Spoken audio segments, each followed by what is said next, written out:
What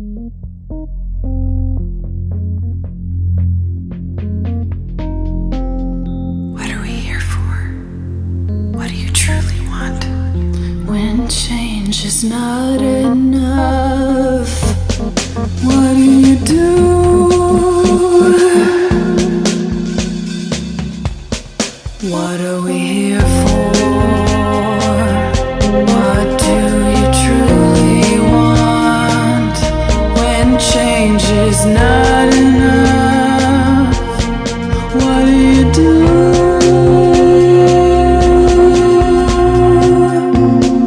Let's talk about it, the problems we face. Let's fight hatred, no time to waste. The mind is naked, we can see it without an x-ray. Life is easy if we work together. We're the keepers, we're the people, we're all equal, filled with purpose. The past has pain, it'll drive you, even make you take aim. But together is where we should aim. Together is where we should. What are we here for? What do you truly want? When change is not enough, what do you do?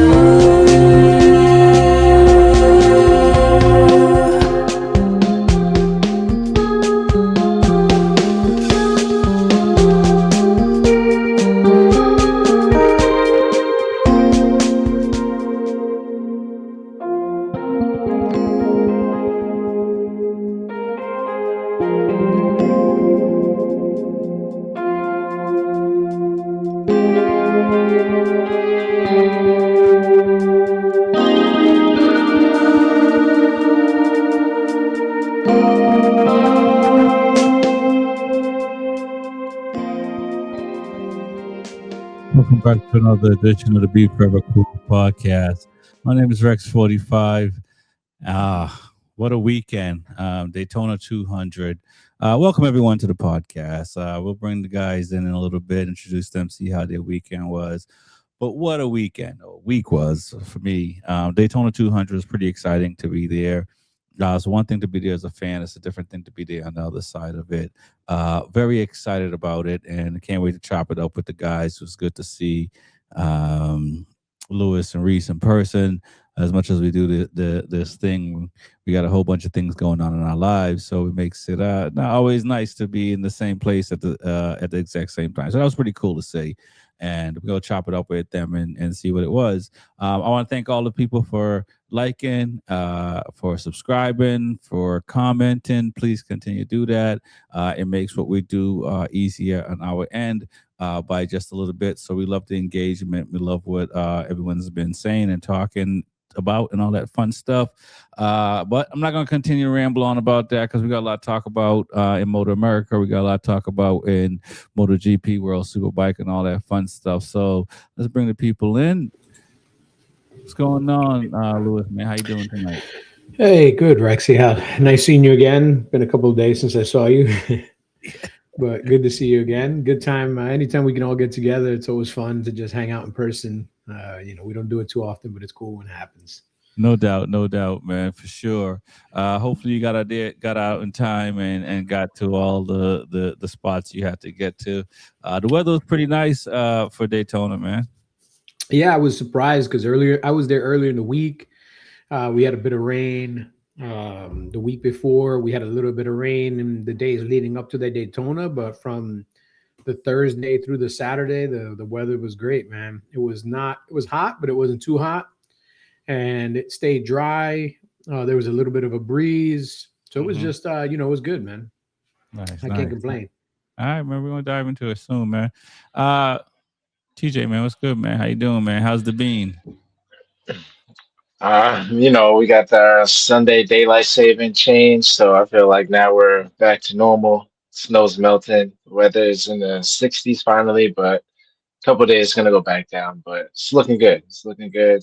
It was nice watching the Daytona 200 for this weekend because no World Superbike, no MotoGP. So just to have something on the weekend is definitely good to see. And now that Motor America's about to kick off, so No doubt, man. No doubt. I'm a little bit not necessarily disappointed about daylight savings. I mean, I saw that where is it? West Coast of Canada over there. They did away with daylight savings. I don't know if all of Canada did away with it, and there's something nice about doing away with it. Jamaica did away with it. Some other places have done away with it as well. I don't know if Jamaica ever had it actually. It's just a certain time of the year we knew we lined up with the U.S. on the East Coast side. What are your thoughts on daylight saving times, guys? Should the U.S. just? I mean, I know it's been on the ballot. This is the most political the show will ever get to talk about daylight savings time.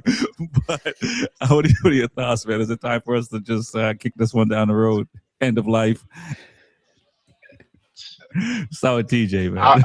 I mean, I'm sick of it. Like I feel like just living in New England. Once it changes into daylight savings, and then it's just like for me, it's just like dark times.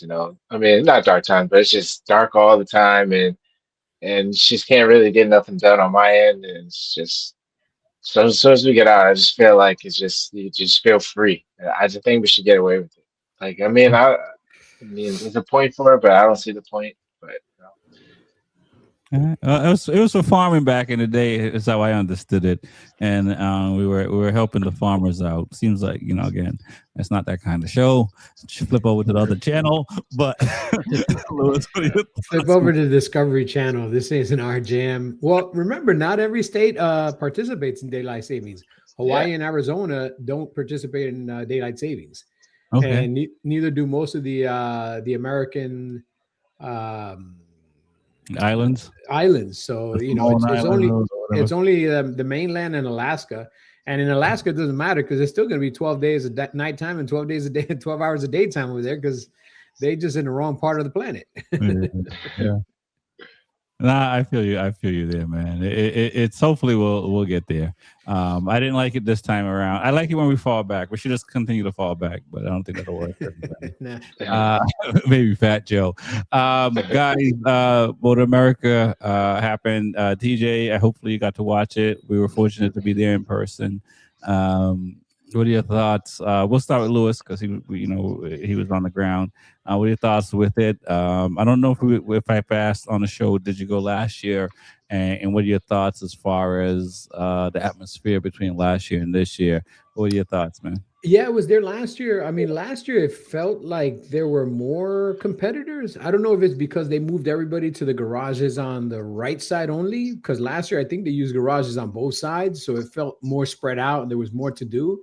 And this year they only used the garages on the right-hand side, and everybody's kind of cluttered together. And some of the teams were actually in a parking lot, in the overflow lot, because they couldn't even get garages. Right. So for whatever reason, they kind of squeezed it down into that spot. Overall, I think the attendance was close to what it was last year. Like for some reason, I feel last year there was more people, but maybe it was because it was more spread out. So as you walked around, it looked like there was more people, but I felt that there were more people last year than this year, actually at the race itself, because it's hard to tell who's there for the race and who's there just to use the campgrounds for their trailers to hang out for the weekend. Well, I mean, I was still, I was wondering about camping and stuff like that. Can you camp out and get on the premises without having a ticket to enter?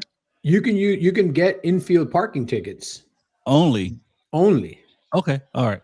So you can rent the spot for the week, and it has nothing to do with the events themselves. Right. Well, listen, man, if that's the case, and this is more for the people that come to Daytona, man, that's cheap. That's cheap because I paid $20 a night. I had my own trailer. I had my own amenities, but they do provide bathrooms and shower. So $20 a night is going to be cheaper than a hotel. I mean, you got to do your own cooking or figure that out. But still, I mean, at that rate, man, you can't go wrong. Less roaches. Exactly. You know what you brought, for sure. You brought the same amount of critters that you're taking with you. Because I stayed at a sketchy hotel, man. Like I told you, my experience in my hotel, I have never stayed there again. Oh man, listen, man. Sorry to hear. I like having the amenities with me if you can do it. It's a longer drive, but it's a nicer peace of mind. TJ, man, what are your thoughts as Reese is getting connected? What are your thoughts on checking out the 200? We haven't even talked about the race yet. What are your thoughts overall on the 200, man? I thought it was, you know, actually a pretty good race to see. The obviously Josh Herron trying to go for his fifth Daytona 200 win, so it was exciting to see that. But there was also other riders that I was excited to see out there, like Richie, Kayla, Darren Bender is even out there. So like, there's a lot of uh, solid races that had a chance. Blake Davis, but overall, I thought the race was pretty nice. It was one red flag, but it's a couple shakeups between was it PJ Jacobson and Josh Herron, but it came out into Josh Herron's hand. He got lucky on that, but it was a good race overall. Yeah. It sucks to see Richie go down, and felt like this was his year. But it was exciting to see. Right. It doesn't seem like it's been anybody's year for a few years. Now, He had a better chance, I would say. After yeah. his past two faults. I mean, I feel think like TJ this may disagree with that one. Reese, man, what's good, man? Can you hear us? I don't know where you are in the world. This witness protection program that's under. Nah, man. I'm in North Carolina. I'm up here near Lewis, not too far from Lewis. Okay, all right, man. You might as well pull up in the driveway, man. Let that Right? Pull this semi right in this driveway. Be like, here you go, man. I got something for you. Not like hearing a diesel run all night. Trust me, I know. I know about that. What's good, man? What are your thoughts? I was just asking the guys their overall thoughts on the weekend and stuff like that. We haven't talked about qualifying and who were the big surprises and then the race or anything like that. But what were your thoughts on the atmosphere? I make the assumption that you were there last year between this year. Anything stood out to you? I mean, I think the weekend overall was good. I mean, I think there was a lot of red flags throughout the weekend. There was a ton of those.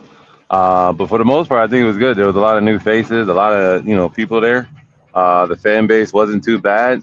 I know they did a bunch of advertisement, and the races were pretty good. To see new faces all in it, and to see Kayla up there and be the first woman to actually hit a podium out there in Daytona. Yeah. I mean, I guess let's talk about that. That is the first. I mean, it is. We'll jump back into qualifying and stuff like that. But that's pretty impressive. I mean, we've been talking all of last year about Kayla and some of these other riders in the super sport class. Obviously, Herron is really a super bike racer, and it's more. I don't want to say. When people say they got cheetah bikes, we got a cheetah rider because you really need to be up there on the big bikes out of respect at this point. But you know what I mean? For her to be able to do that, I've been on record, or at least on this show, so we're on record of saying that I felt like she should have jumped over to the WCR and stuff like that. She's on record of saying she wants to compete with the boys.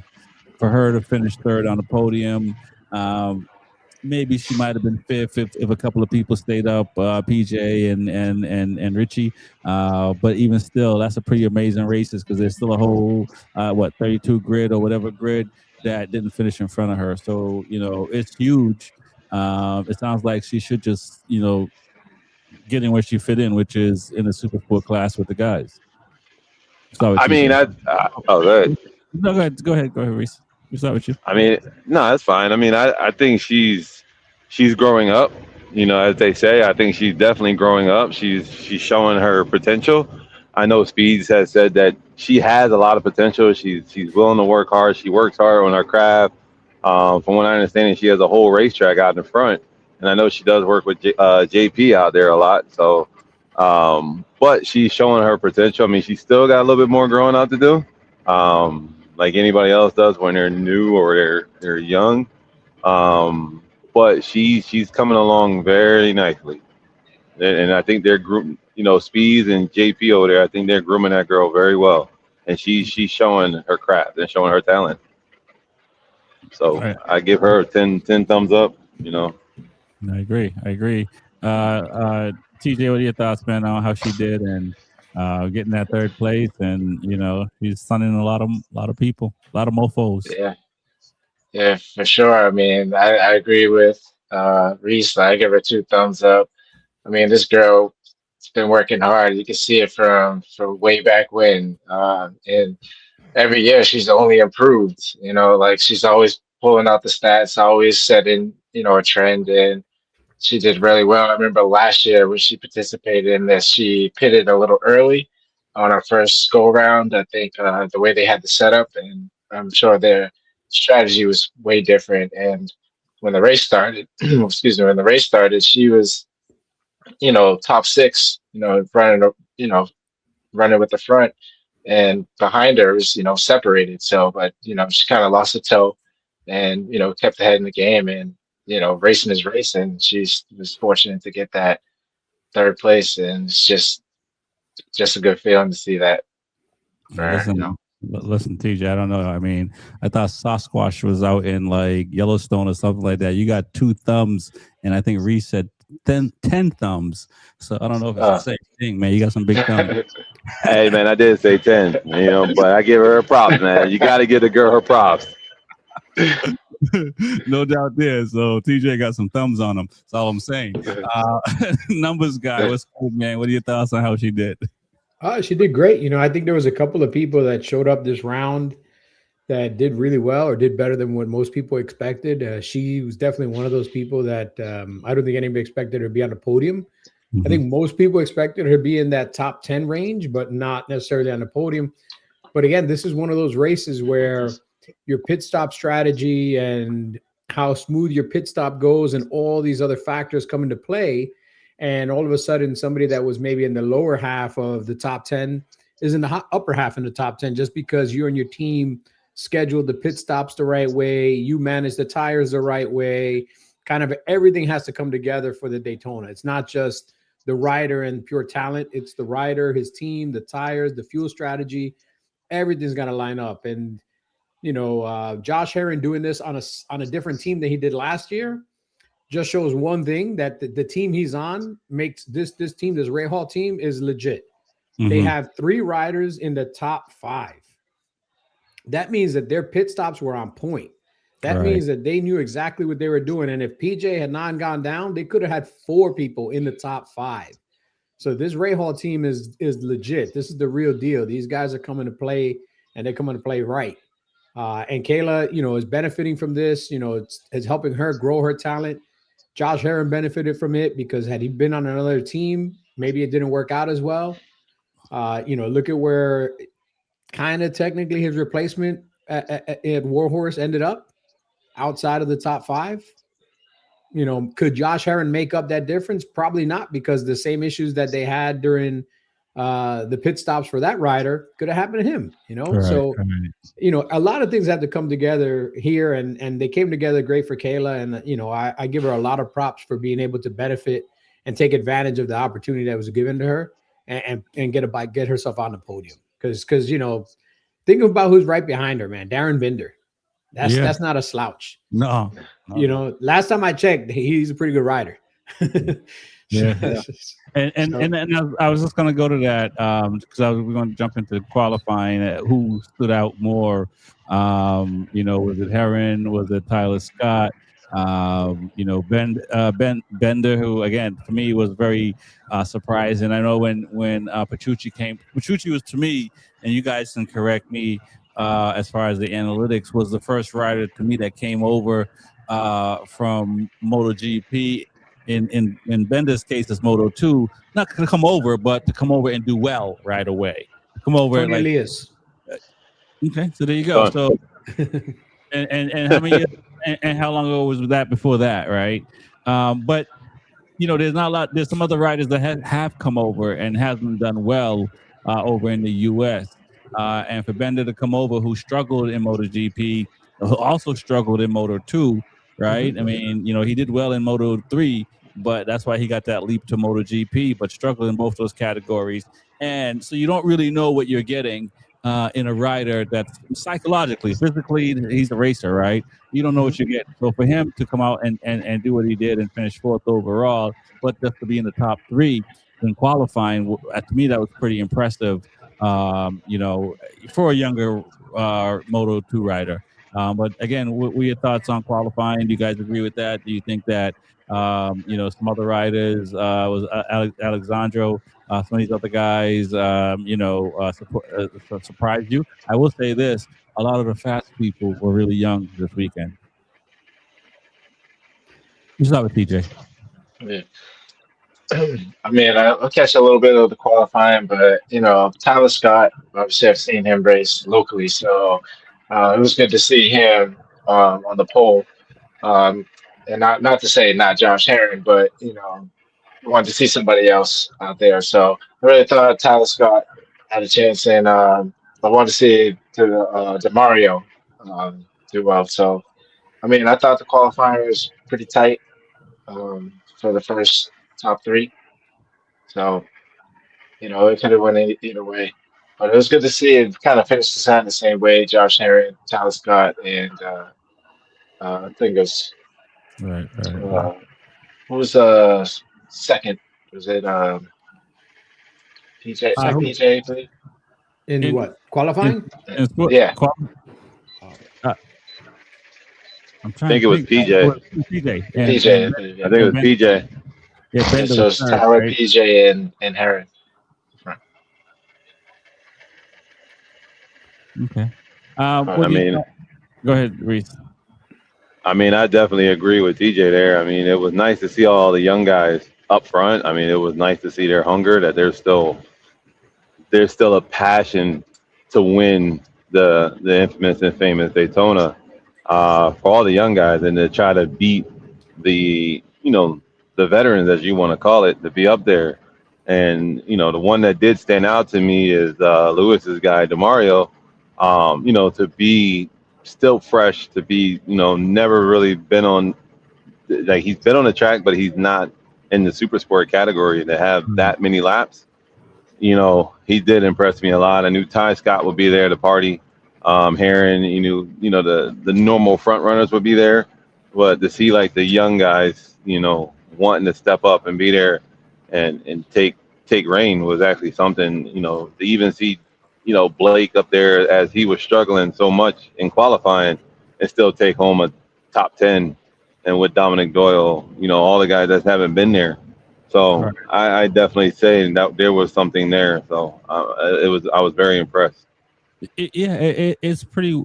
I don't know what the word is, but I was surprised that people like Hickman, that these guys are world class winning racers, and continues to struggle for him at the Daytona 200, and some of these other riders as well, where you got Alexandra come in as a rookie on the super sport bike, and is doing pretty well. So it's pretty crazy to see. Lewis, what are your thoughts, man? I mean, I'm gonna stay on Alessandro's side throughout this entire season. I think of everybody in the top 10, and of course Darren Bender is a little bit of a more seasoned rider. He's ridden a lot of things, and he's on a really good team. So I didn't think he was going to do. I didn't think he was going to finish outside the top 10. Finishing in the top 4 was a great result for him. But overall, if I look at the top 10, the person that impressed me the most is Alessandro. Here's a kid that's a 3-time Moto America champion, on the Twins Cup twice and on the Kramer Cup last year. He's won 3 championships. The kid steps up to super sport. His very first event out of the box, he finishes in 5th place behind just veterans. Josh Herring, veteran. Tyler Scott, veteran. Darrell Bender, ex Moto 3, ex Moto 2, ex MotoGP. And Caleb, she's been on the bike now for 2 years. 2 years. Yeah. So, for him to come up and this is his first race in the class, first time racing in Daytona in the class. I mean, he did well last year in the Twins Cup, but to finish in fifth place on the same lap. So he's not one lap down. He finished on the same lap as Josh Herrin. Like that alone is a huge accomplishment. And I think once now you take the unknown, which is the Daytona pit stops, out of it, and you just put this kid to straight up race on track where he just has to do this many laps on a set of tires and a set of gas, I think it's really going to show a lot of people the quality of rider he is. Because a lot of people don't realize exactly how good this kid is, man. This kid is the truth. And if he stays on two and he stays calm and he keeps his head in the game, you're going to see this kid battling at the front for the entire year. Man, that's pretty dope to hear, and I'm looking forward to seeing the season progress. Let's talk about Josh and what he did. Let's talk about PJ, the struggles there, and Richie. The Daytona 200 is a different animal, right? Because you have to survive the 57. I think I'm right in the same 57 laps. I know it's in the 50s. You got to survive, as you guys mentioned, the pit stops and stuff like that. This year, it was a mandatory 3 pit stops. And so it's not just riding the bike. It's not just the skills. It's how your team work as one overall. Was it plain as day? Because Josh. Did Josh have something to prove? I mean, he really was just kind of like, let me show you the difference between me and everybody else. Start with PJ.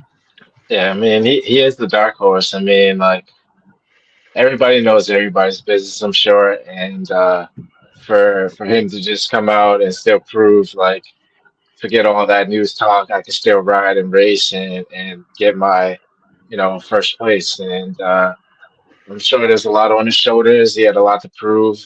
But yeah, it's just a big milestone to win it 4 years in a row and to have a total of 5. Like he's basically up there at the top. So yeah, there was a big race for Josh Herring, and I mean he got the blueprint basically. I mean he's done it so many times and he knows exactly what to do. He just got to have the right team behind him and just gotta make sure he stays ahead of everybody. I think the biggest thing was him getting out front. So as long as he was on the front row, I'm sure he was satisfied. But each time, like after the first red flag, he was still able to get out front, and that's what you want to basically try to wear people out, I guess. But he paced himself throughout the 57 laps or whatever it is. So. Right. Reese, man, what are your thoughts? I mean, he did seem to play it cool when he had to, and it looks like, it's the kind of right racer you'd want on a bike in a situation like that. He's tied with the most wins, consecutive wins, and it's pretty impressive. I didn't think he was going to be able to do it at the beginning of the weekend. What are your thoughts, man? I mean, for what he's done over the weekend, I mean, I think he did very well. I mean, he's got that track down pat. I mean, he's definitely got it down. He definitely knows that track inside and out. So it's like he almost had like an axe to grind versus anybody else. Right. Like he was out to prove, which as anybody that's very competitive as himself, Josh very well. He is very competitive. So when you have that axe to grind, you're out to prove somebody wrong, and that he's still able to do what he's able to do at now at his age and as a seasoned veteran. Like Josh is not a young pup no more. He's older, so he has things to prove and want to show, especially to the team, the new team and his old team that let him go. All right. Lewis, man, what are your thoughts? We've seen other riders find new life after not being able to hold on to their seat and stuff like that. So this is a good way for a guy to say, hey, look, man, I still can ride. I'm still fast.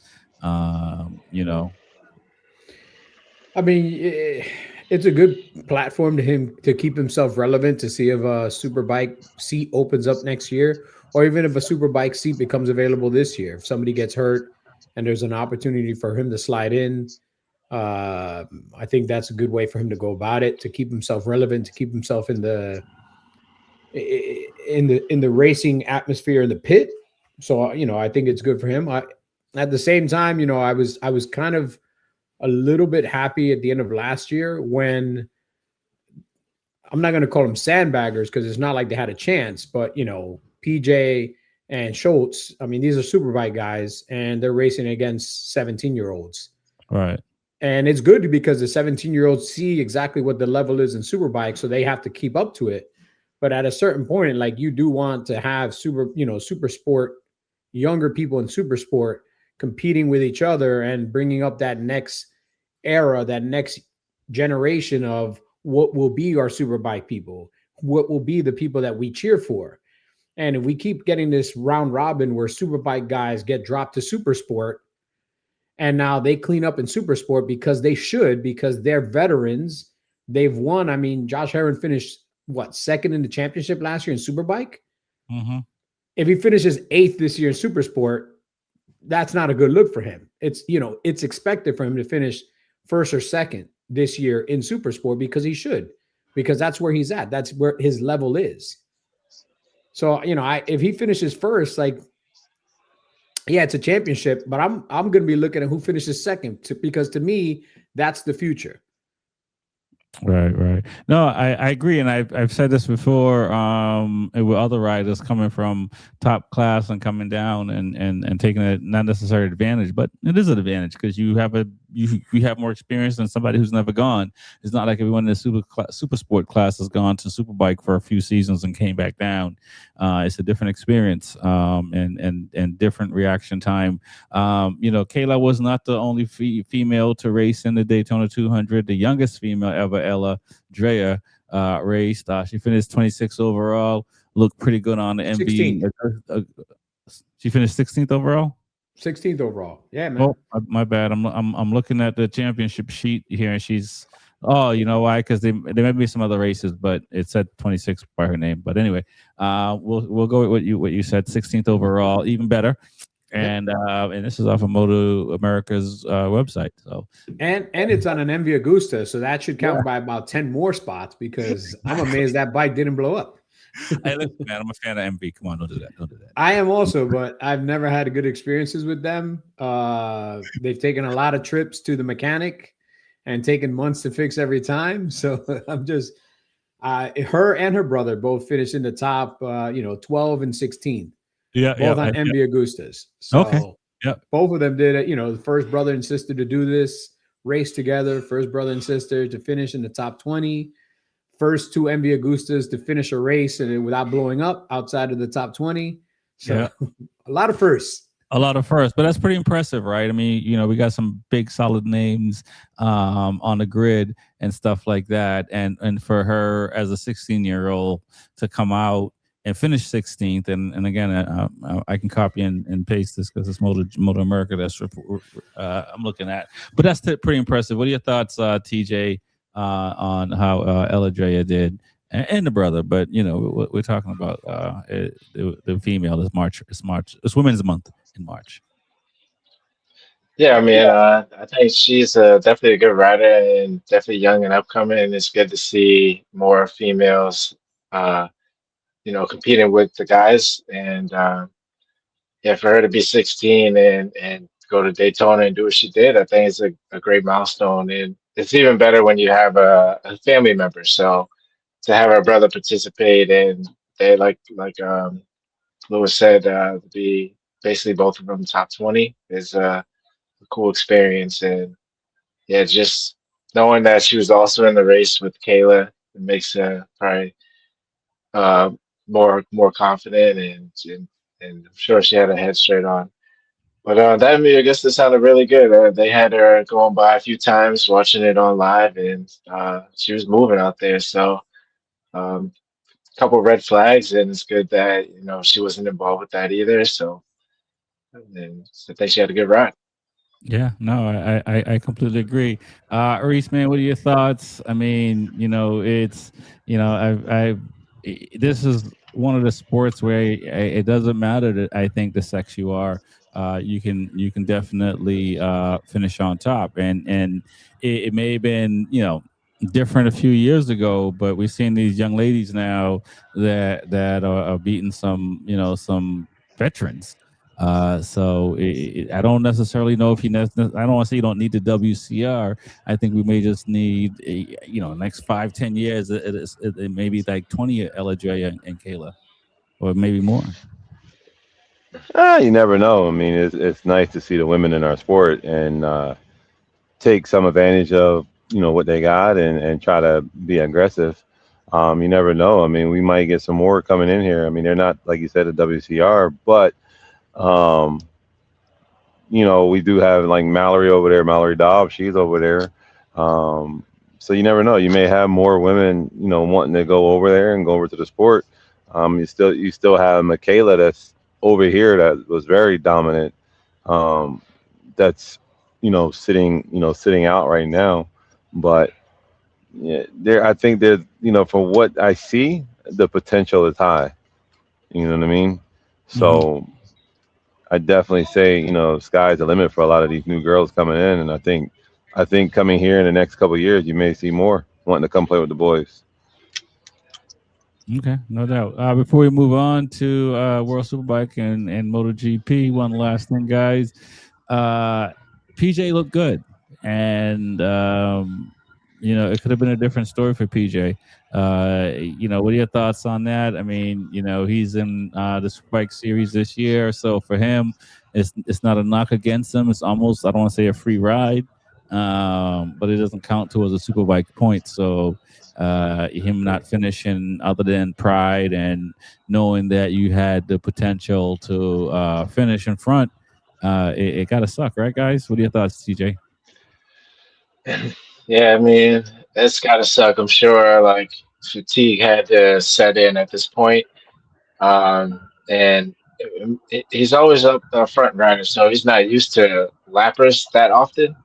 But to get caught up behind a lapper and find a way around them, and then just tuck the front in front of him, it was kind of disappointing to see that he did that and being in first place. So like I think it was just a fatigue thing and just trying to finish it out.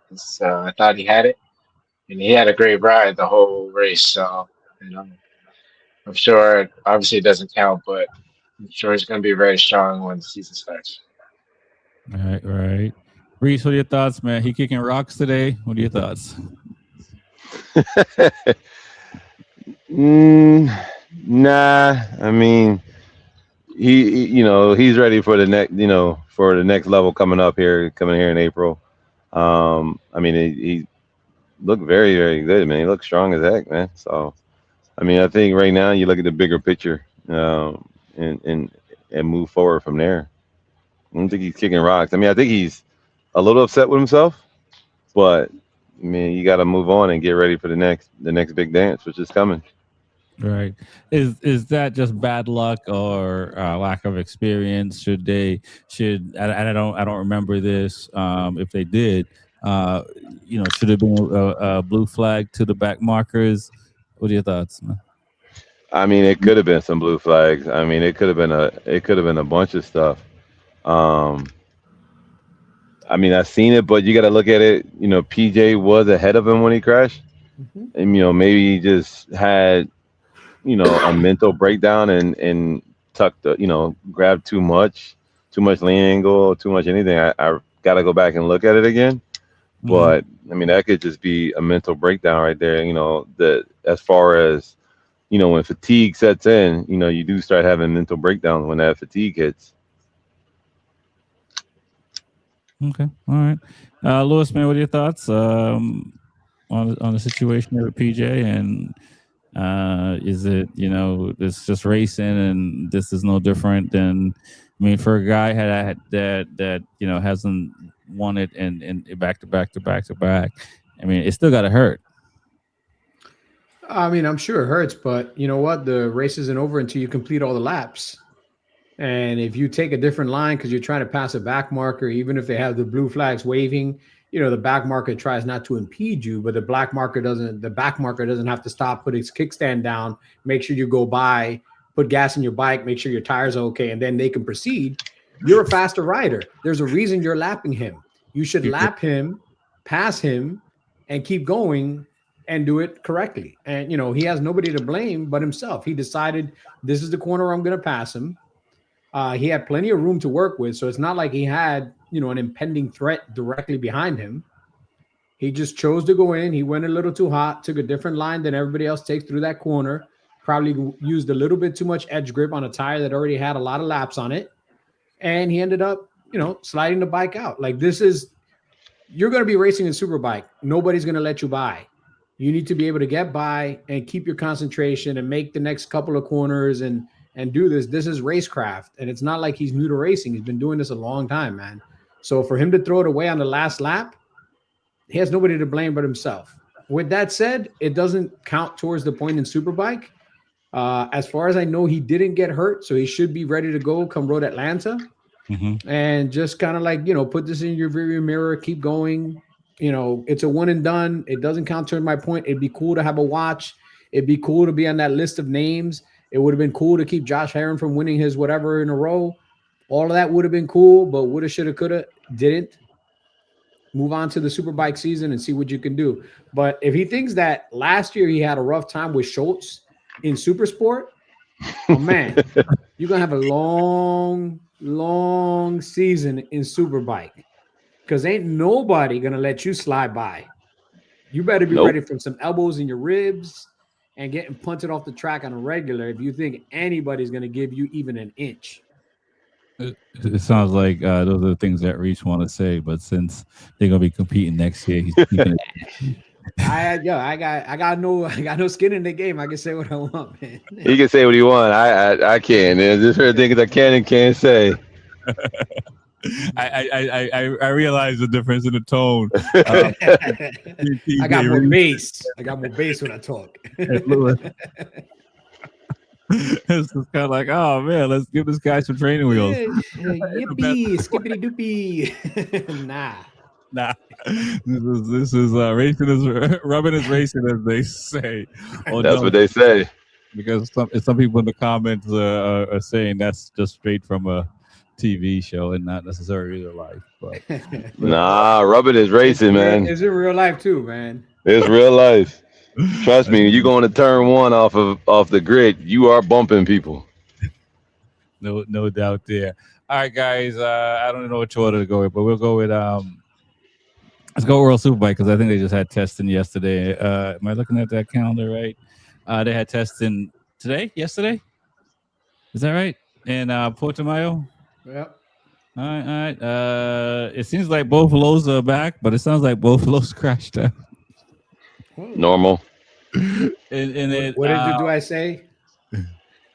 Mid-season form. They're in season form. Alex Lowe's looked like he was the fastest. I mean, we talk about testing and so forth. This is, one race has already happened, so I gotta assume at this point testing matters. It's not you're not just kicking the wheels, making sure the ergos are right and all those fun stuff. Now it's just kind of like, how do we shave tents off, right? So this is more serious, it's fair to say. And we got two brothers that look pretty good. Bulga is looking pretty good, crashed out. The Dixons of the world and the Samcat and some of these other guys and Petrucci, these guys are gonna have to figure some things out. What are your thoughts, TJ? I don't know if you caught any of that. Not as much, but the young guys definitely gonna have to step it up, like the Chantres, because they missed the first race, so I think it was mixed conditions out there as well. So but yeah, it was good to see the Lowe's brothers, still be relevant. I guess people say mid-season form because they seem to do well and then somehow end up in the grass. Just hopefully everyone figures out a little bit because they had a lot of time off as well. Yeah, it's like a lot of time off. They don't race again until a couple of weeks. So So it's also good to stay in that season form and to have all your data and what you need for the bike. So I think the testing was definitely important, but as far as like timing, I don't think that was really important for this test. Okay. What are your thoughts, Reese, on that? I mean, you guys do a lot of testing here as well. May have less restrictions than World Superbike. After the first round, having the test, is it the engineer saying yeah we were right, or the rider saying yeah we were right? What are you guys trying to figure out? I mean, you go back to the drawing board from day one. I mean, from race one, we take the data that you have from race one, and you kind of see where you need to readjust yourself or readjust the bike or figure some stuff out. I mean, normally it's going to be kind of a mixture of both. It's going to be the rider trying to either change up some riding style or trying to change up certain things. And then there's also going to be the engineer, then your crew chief, um, trying to come up with something to actually give you a better feel in the front end or a better feel in the rear or just an overall better feel overall on the bike. It depends on which way you need to go. If you need to go more in the front, you need to go, more in the rear. So it's going to be our overall combination, and that's where it comes down to learning how to master your craft and be able to talk to your crew chief. Because if you can't talk to them right or can't explain certain things, when it's just where you're chasing your tail. Right. Now, if from an engineering standpoint, if one rider is faster in certain corners or sectors or overall, do you try to tell the other riders to do what he's doing? I'm simplifying it, obviously, or is it more still like you got everybody's in their own corners and they're kind of working out the bits and then coming together after? Well, everybody's kind of still, and we're kind of trying to work together because here's the thing. I mean, one rider could be a little raked out in the front where the other rider can be pulled back a little bit. So the front end could be pulled back a little bit. It could be +2 in the front on one rider and -1 or +1 on the other rider in the front being raked out. So you may try to figure out certain things and try to be like, okay, well, he's faster in this corner. Why? So his bike is set up just a tad bit different than yours. Let's try doing this versus this. Let's try to set your bike up maybe a little bit like this one and see if that will help out a little bit. Maybe we'll, rake it out a little bit in the front or we'll stretch it out more in the rear, depending on what the situation is. Maybe you're not getting enough edge grip. Maybe you're not getting enough grip in the rear. Maybe you're not getting enough grip coming out of the corner, or maybe you're pushing the front end too much. So it's going to be a whole bunch of different scenarios on what that's going to play out in. Okay. I did say Dixon was going to be out there, but I think Ray's covering for Dixon right now. Yep. Lewis, man, Yep. what are your thoughts on the testing? Is Luca doing the best he can do? Should he be trying to be a little bit closer to Bulaga to keep a job, make a difference? What can Oliveira do to other than just keep riding the BMW street bike? I mean, looking at the top 9, just the fact that the top 9 are within a second, it's nice to see that there's a lot of competitive bikes within that second. Obviously, there's several BMWs, several Ducatis, and 2 Biamotas, and the 1 Honda. So to see them all within that 1 second is good to see. It still shows that there's certain people that need to step up a little bit more, because 0.3 of a second seems like 0.3 of a second, but 0.3 of a second over a 26 lap race, you got stretched. So, it's not just who can do the fastest 1 lap or who can do the most consistent laps across the distance of a race within like a 0.3 of a second to a half a second split lap after lap after lap. Because nobody can really move the needle beyond that. You're within that 0.3 of a second every single lap. You might pull a super fast lap out of your ass because you're behind somebody and you get a draft and you get a half a second of a slingshot or something like that. But most riders race within that 2 to 0.3 of a second to half a second lap after lap after lap consistency. So most of these guys in the top 9 would actually be very close to competitive in a full race. Miguel Oliveira is right where I think he should be because I believe, like I've told you several times, he is the best rider on a BMW. I think BMW putting Danilo Petrucci on that bike was a waste of a seat. I'll say that until I'm blue in the face or until he wins a championship. I'm probably going to be right on that one before he wins a championship. Iker Laguna, he needs to kind of keep stepping forward. I mean, he was only 2/10 or so slower than Nicolo Bulaga, but it's a test. I don't think Nicolo Bulaga was trying to set the fastest lap of the weekend or a personal best. I think he was out there testing different things because, again, the V4 is technically a new bike this year because of the swing arm and some of the new pieces. So he's probably trying to squeeze every 10th he can out of the bike. And crashing is not high on his list. It's consistency, trying to fix the bike, trying to see what they can do to get it that extra step, that extra step, that extra step. Overall, I think this shows good possibilities for this year to be competitive for everybody except Yamaha. Because Yamaha's outside the top 10, and I don't see them breaking the top 10 because they're in the 142s, and the guys at the pointy end of the spears are 140, 141. And I don't see them finding a second between now and the next race. I didn't touch Yamaha in Motor America because they struggled there as well. So I didn't want to bring them up in World Superbike either. But well, they're going to struggle all year this year, Motor America, especially on that R9, because they took away their concessions. And without the concessions they had last year, they're at a serious deficit in traction, and that's leading to a serious deficit in speed, straight line speed, corner exit, everything else. So with Motor America taking away the swing arm that they were using last year, forcing them to use the swing arm that comes on the R9, which is not as long as the swing arm they were using last year, so they can't get that extra grip, mechanical grip. And with Ducati V2s, a fleet of Ducati V2s in front of them, they're going to have a long, long season, man, of looking at the bike of Ducatis. Yeah. Let's jump to MotoGP. Speaking of long seasons, let's start with, Marquez deciding to not make a decision to sign a contract with Ducati yet. What's going on there, guys? Is this something on Marquez? Is him to get more money? What are your thoughts, TJ? Yeah, I mean, I think he's just. You're opening your briefcase. I mean, it took a little while there. What's going on?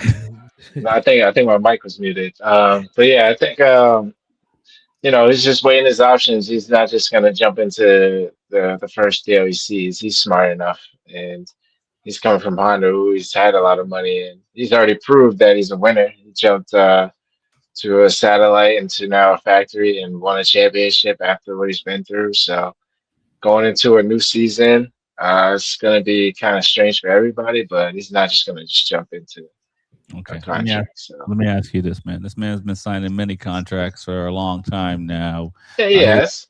Here's a team that's brought you from the brink of whatever you were going through and put you back on the precipice.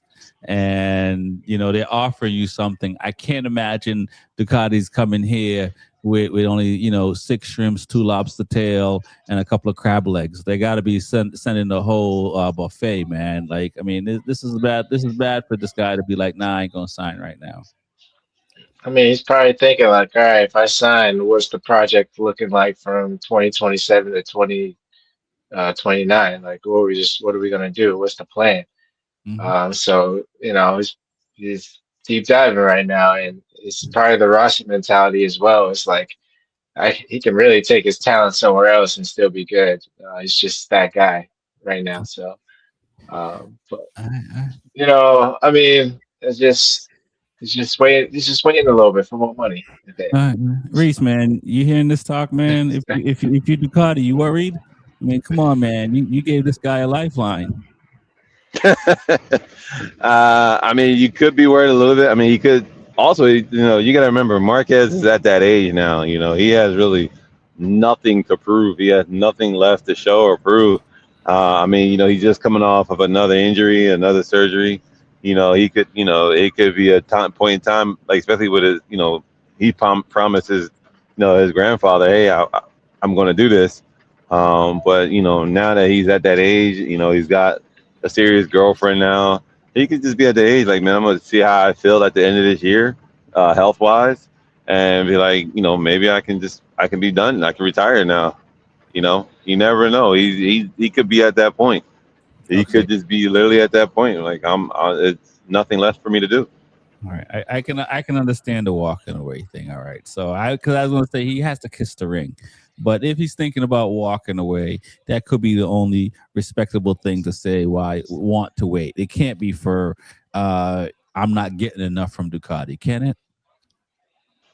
No, I mean they're throwing a Brinks truck at that guy. So so nah. I mean he's getting plenty enough from him. I mean I know Ducati, and I've known every year that they throw money at those guys. Lambos and all types of cars, all types of jewelry, everything. So he's got plenty of financial status with them. So no, I think it could be a point of, is it time for me to walk away while I still have my health?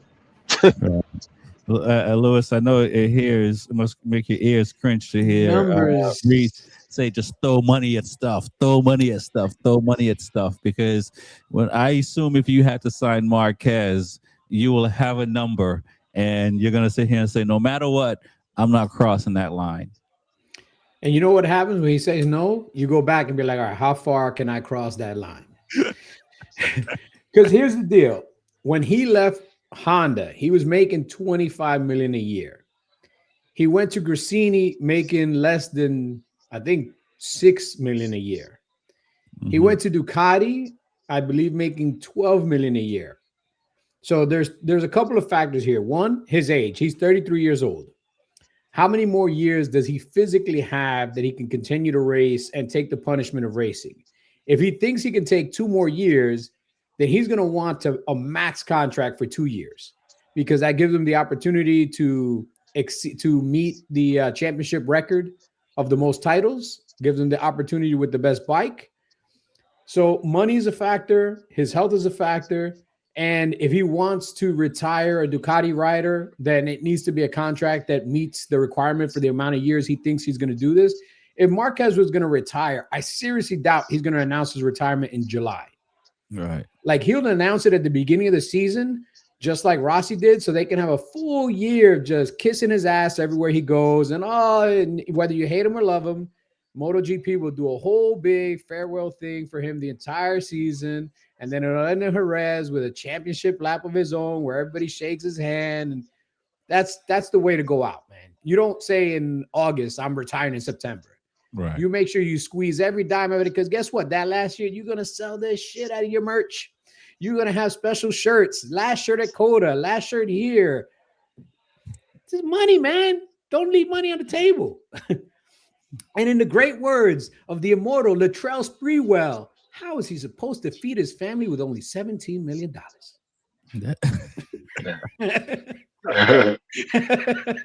That's right. It's tough, and it's just weird to see, because we don't know, right? And that's not a phrase I like to use in life in general, much less on camera, because we don't know. I don't necessarily need to know what the man is doing, but I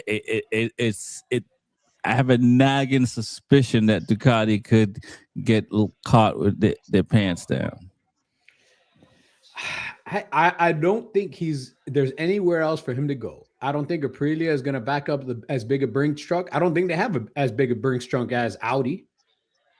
They don't have as big a Brinks truck as Audi. Nobody's floating them that way. KTM, they don't have a Brinks truck. Their Brinks truck is managed by somebody else now. So they got to ask 3 other people before they can take, a loan out to get a loan. Right. Honda is probably not going to offer him what he wants, and he's probably not going to want to go back to Honda unless it's crazy money, because at this point is he really racing for money? He's racing for stats at this point. Money is nice. He's just padding his stats. He's doing what LeBron James does, except he's actually good at it, and he doesn't need to stay around 40 years playing to pad his stats to try to make himself look great. Oh, he's going to do it. He's going to do it in 12 years. I mean, I'm a Jordan fan, but stop it. Come on, man. I'm at 47 years old. He's like, yo, I'm the number one scoring guy. You should be. You've been playing for 40 years. Listen, man. Some people don't like to be home every day. I mean, I've seen his kids. I wouldn't want to be home either. They look like pains in the asses. But then he'd bring his kid to work. So what the hell, man? Listen, man, you gotta show a way to the top. We got racing in a couple of weeks. I hope you're right. I will say this about Audi, their parent company is Volkswagen. Volkswagen got a class action suit. So they always got a class action suit. They settled it. Fair enough. They had a class action shoot a couple years ago because they set up their cars to pass inspection by running differently when they were getting inspected. So it made it look like they had less emissions. And when somebody found the software that was buried in their ECU, they got a multi-billion-dollar fine for polluting, and they settled it. Yeah, they're still selling cars. That was 10 years ago now. But they're still selling cars. You want to tell me they didn't find another way to bury that software somewhere else? KTM needs to hire some Volkswagen people. That they do, man. Bad business and make money. It's too soon to call out points and scores and all that fun stuff because we got another week before any racing is happening. Brazil's not until the 20th of March, and for MotoGP, and World Superbike is not until the week after that. We just had Moto America, which is very exciting. We do have a lot of club racing that is starting to start up for folks. So, renew your license. And I was thinking about this earlier as I'm starting to pack up because I'm going to go race in a couple of weeks myself. Your transponder. Figure out your transponder, battery, renewal. You don't want to show up the morning of and you go to tech and you can't scan your transponder. Don't do it. That's one thing I need to renew is my transponder. So yeah, that's on the list. I got to do that, but I should be good. Yeah, that's one. Don't want to be out there without that transponder. Dude, I don't want to rent one either. I'm going in a couple of weeks. I'm already loading the trailer. Bikes are already in the trailer. I might even do a dry run to the track and back just to make sure. That's a bit much, but yeah. That's extra, man. No, it's in some cases, but you don't want to be stuck on the side of the road. You don't want to show up and not have the thing like tire warmers. I'm sitting here like I probably got to turn my tire warmers on. I'll make sure they work. Yeah. There's a AHRMA I think this weekend here down the road from me. I might actually show up. Yes, at CMP. Yep, there is. Well, maybe I'll show up. There you go. Scratch the VIN numbers off. You can maybe get into the historic class or the vintage class with that R6. How would it have to be vintage? Well, it's weird. I think it's like I don't know if it's years or I know 06 or 07 because one of our buddies, Jim, his bike is I think is a 06, and he races the vintage class. So I don't know. You would think by now the 2012 R6 would be vintage as well, but I don't know. I mean, if not, I could try to grab the Gixxer and dust the cobwebs off of it. I'd have to get a license first, man. I haven't had a license in years. Man, just tell them who you are. You get a license. Yeah, if I tell them who I am, I'm not getting a license. I might not get entry. You might not. You might not. You might not. Anything before we get out of here, guys? That I missed that we should talk about. Stay safe out there. The Las Vegas Police Department put out a report that most people in Vegas are crashing because they're not using their front brake, which is great to hear. Front brake is super important. Yep. If you don't know that, learn it. And if you don't want to learn it, look for another hobby because without the front brake, you're going to have a long, long time. Yeah. There's a lot of people don't know that they should be using a front brake. On a motorcycle, they jump on that back brake quick, and you think they would learn it the first time when they slide like 50 feet. But what do I know? Yeah, I've learned not to use the back brake. I allowed it. That thing locked up on me. Man, nope, never again. Man, I'm learning how to. I'm trying to learn how to use the back brake now, just for turning. So that's kind of way. I haven't done it in a race yet, but I'm trying. Reese, man, anything any Morse code you want to send out before we let you go? Nah, man, that's it. Just get ready for the season. Let's get ready for a showdown. No doubt. I'm looking forward to it. Hopefully we'll be in the building to check out the second round of the Moto America. First round for you, but second round for Moto America in general. Who's coming up to Atlanta? You coming up, Rexy, to Atlanta for Moto America? That's the plan at the moment. All right, I'll be there also. All right, no doubt. This time we'll take photos, so we'll prove that we were there together. Yeah. It is what it is. I don't think we're social media hogs like that. So we just like each other's company. So it's all good. My name is Rexy. It's the Be Forever Cool podcast. I want to thank TJ with Two Wheels and Coffee, Reese from Attack Yamaha, the real Luis Ortega, the numbers guy. Peace. Peace. Peace. Peace.